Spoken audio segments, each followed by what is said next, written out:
What's up, everybody? I'm Seth Fowler, and today I've got a very special unboxing of a pair of sneakers that, I'm gonna be honest, I didn't want a couple months ago, but it's kind of one of those rare occasions where I actually see the pair in hand and I really start to like them, and then I think about them, and then I think about them, and I just finally had to pull the trigger. So this is a pair of shoes that's sort of been a long time coming for me, and why don't we bust this guy open and see what's inside. But before I actually open up this pair of shoes, let me show you guys another purchase that I made that I'm really excited about. The Sony WH-1000XM3. About 3 weeks ago, I got back from a trip to Japan and the Philippines, and I actually had bought a pair of the Bose Quiet Comfort 35 2s for that trip. I really love those headphones. I thought they were great headphones, but me being a YouTube addict, I started watching reviews, and people started to recommend this pair of headphones more than that pair. And I was like, what could possibly be better about this pair than that pair? Like, they're the same price, everything about them's pretty much the same. And the more I started watching reviews and comparisons, I really started to realize that the battery life is better, the sound quality is apparently better, the noise canceling is better. And because I'm going on another trip to Asia, actually when this video drops, I will be in China, I figured I should at least give the Sony WX-1000XM3s a shot because it's a 15-hour plane flight, and I didn't realize how much noise canceling actually helps on long flights until I had it for the first time on that last flight. So I returned the Boses. Nothing wrong with them, it's just I wanted to try something new. And instead of buying this guy for $350, I actually bought it for I think $275 because I picked it up from Amazon Warehouse, which is like their refurbished or returned, section of their website. So Amazon says that the product itself is actually in perfect working condition. There's no signs of wear on it at all. The only thing that is apparently not new is the packaging, which, I gotta be honest, looks fine. And again, I'm saving $75, and the only difference is that I'm not getting like perfect packaging, which really doesn't bother me at all. I'm saving for a house and a wedding. I'm not a flexer. I don't need the brand new stuff. In fact, I just bought a car from my friend for I think it was $800, which was just the cost of parts, and we fixed it together. It's like a 2000 Acura TL. So that's how much I'm trying to save money. I'm buying cars that are almost 19, 20 years old. Because why would I spend the money on a new one? I don't need it. And the most important thing, no payments at all. It's all mine. And I know for sure that the check engine light works because that is always on. Now let's get into the headphones themselves. Here they are, the Sony WH-1000XM3s. Let's pop these guys open. Not sure how. Very nice. You've got your little paper that says how to start them up, but it's Bluetooth. It's easy to figure out. We've got the headphone case, charging cable, and the instruction manual and things like that. Stuff that I'm probably never going to use. I'm going to use my own USB-C cable because it's longer. This is really, really short. I don't know what I'm supposed to plug that into. That's kind of crazy, but whatever. Ooh.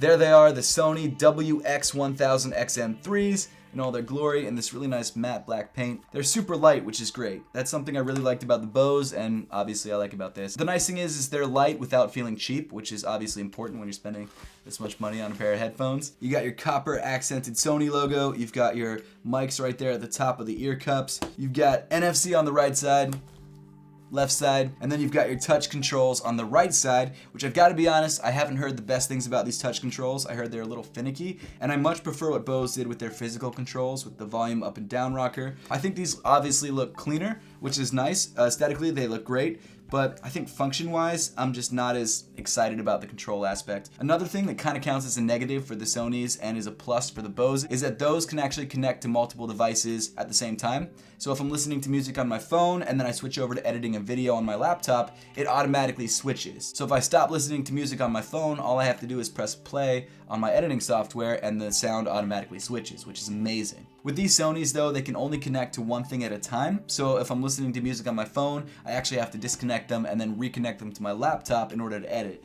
But I think with these, I'll probably just leave these connected to my laptop because that's mainly what I'm gonna be doing. Or if I'm on a plane, I'll use the wired aux cable right there if I need to. Let's try these guys on, see how they feel on head. I've never said that before. Great. The noise canceling is nice. I can't hear the birds outside anymore. I can't really hear myself. Sony actually has an app that makes it super easy to connect, and you can actually change the EQ and the sound balance and things like that, which I really like. I don't think Bose really gave you a lot of customizability options in their app, so that's definitely a good thing. Let's play something that's not going to get me demonetized. These are great. Really like them. I mean, I'm pretty happy with them so far, so excited to use these. I don't know what that beep was, but when I threw it, it beeped. And that kind of freaked me out a little bit. Okay, now to the moment we've all been waiting for, these off-white sneakers.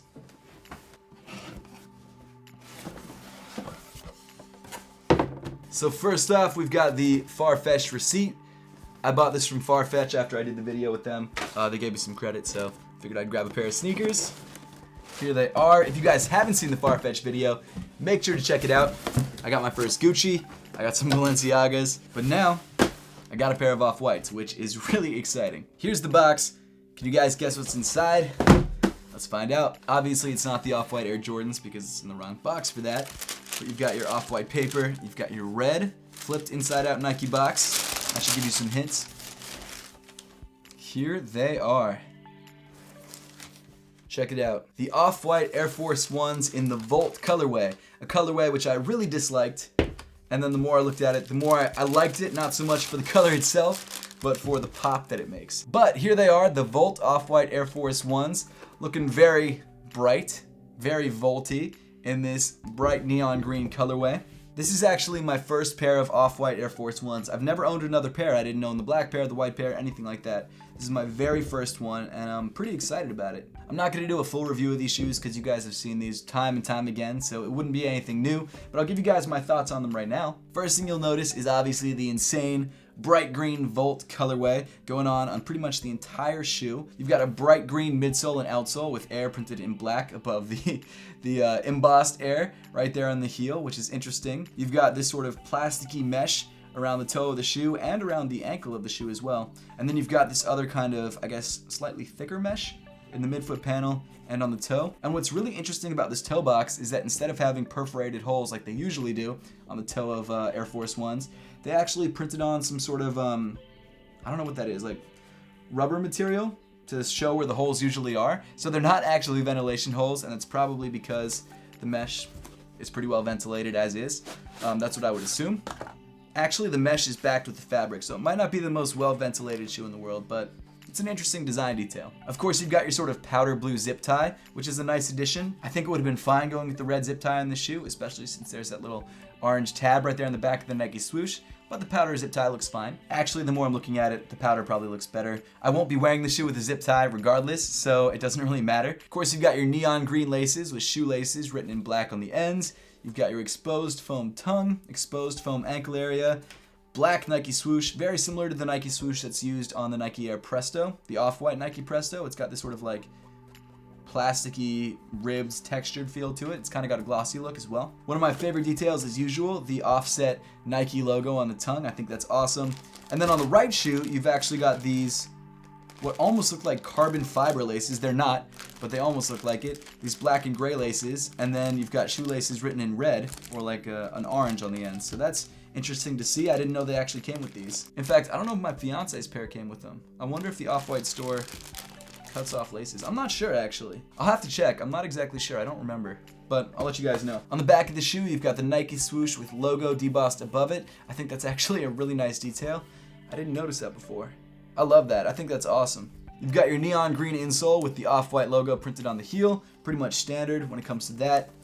I mean, everything else looks great. I think this is a really interesting and clean and different looking pair of sneakers. On the medial side of the shoe, you've got the Off-White Nike branding printed on the midfoot of the sneaker, and it's interesting how the ink sits on certain parts of the shoe that are less porous, and then on the mesh part, it kind of turns to almost a light gray because it just kind of seeps into the material. So that's an interesting like texture observation, I guess. I don't really know what else to call it. You've got this sort of zigzag neon green stitching that doesn't come all the way up on the Nike swoosh, which is kind of annoying. And I've noticed that in all the other Off-White shoes. Not my favorite thing, but it is what it is. And overall, the Off-White Air Force Ones in the Volt colorway are by far the most, I guess, bright and vivid and visible Off-White sneakers in the collection, and I'm pretty excited about rocking these. So let me know in the comment section down below what you think of the Volt Off-White Air Force Ones and whether you're planning to grab a pair for yourself. As always, thank you so much for watching, and I'll see you all in the next one.